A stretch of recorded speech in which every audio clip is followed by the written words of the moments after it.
What's going on, everyone? John Rittinger from Techno Buffalo here, and I've got what I think is the beauty queen of Samsung's recent lineup.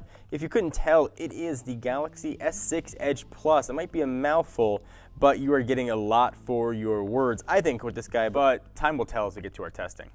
So we have the gold version. It's also available in a pretty cool black. The box is in line with current Samsung generation devices. It's just gray with some specs on the back, but my friends, you don't have to worry about reading. Sit back, relax, have a drink, and I will walk you through what it's like to open up the box. And as I open that up, it just turned on. So push it off to the side for a real quick second. It really just saved me the effort of pushing the button. Inside, we've got a quick start guide for getting started not slowly. There it is, quick start guide, fun. We've got a SIM removal tool for you know what that's for.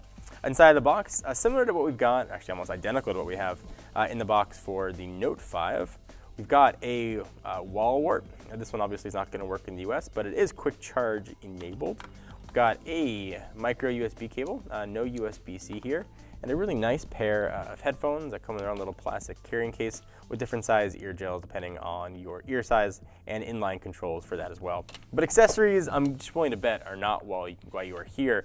Here is the reason why you've watched this video. This is the Galaxy S6 Edge Plus. I'm going to try and do a magic trick and get it out of the plastic in one shot. Almost had it.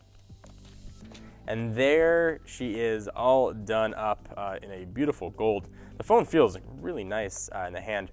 A lot of people had issues with the S6 Edge. They thought holding it was sort of the sides were almost too sharp to hold. Looks like that's been fixed. It's almost a little bit wider here on the Edge Plus. It feels really nice. So it's yelling at me. Let me turn it on and let me run through all the specs. So obviously the screen, I think, is the main story here, and it curves from edge to edge.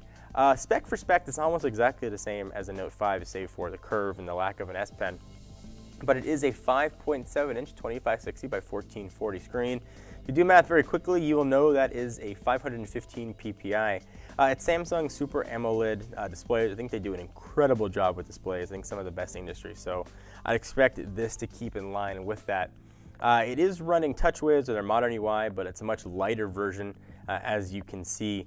It's based on Android 5.1.1. This, I think, is international phone, so no carrier branding on it. So also no carrier bloatware. So that's nice, just Samsung's own stuff, and there still is a lot of Samsung stuff on here. Powering this guy is just a ridiculously powerful Exynos 7420 octa-core and an insane amount of RAM. I seem to be saying this with more phones, but it's got 4 gigs of RAM. That seems like a lot. This phone should never be slow no matter what you are doing with it. Storage, this is where some people might have issue. Available in 32 or 64. But you're probably saying to yourself, who cares? I can throw in a micro SD card. And to you I say, no. No micro SD card for you. This does not support expandable storage, nor does it support removable battery. So if you want that and you want a bigger form factor, you need to go pick up the Galaxy Note 4, because that's the last gen device that will offer that. The battery, though, is 3,000 milliamp hours, and it's PMA and Qi enabled, so you can charge it on pretty much any wireless charging surface. It's got cameras, as you could probably expect. Oof, that gold is so pretty in person. 16 megapixel sensor on the back, 5 megapixel sensor living right there on the front. NFC is here, I feel like I should say that now. A little bit thinner than the Note 5. This is 75.8 millimeters or 2.98 inches, whereas the Note 5 is 76.1 millimeters or 3 inches. We're going to do a full comparison of two devices too, so you can see the difference. Walking along the side, we've got the volume buttons up and down. On the right hand side, got your power button. Hello there, power button. On the top, SIM card, you can see the antenna bands and noise canceling mic. On the bottom, this is where your S Pen is not going to live. You've got your down-firing speakers, you've got your micro USB, noise canceling mic, 3.5 millimeter headset jack, and more antenna bands. Let's take a real quick look here at the UI. We'll jump on into apps, we'll go into settings, about phone, and I'll just make sure that this is 5.1.1, which it certainly should be. We'll go into software info, and yes, 5.1.1.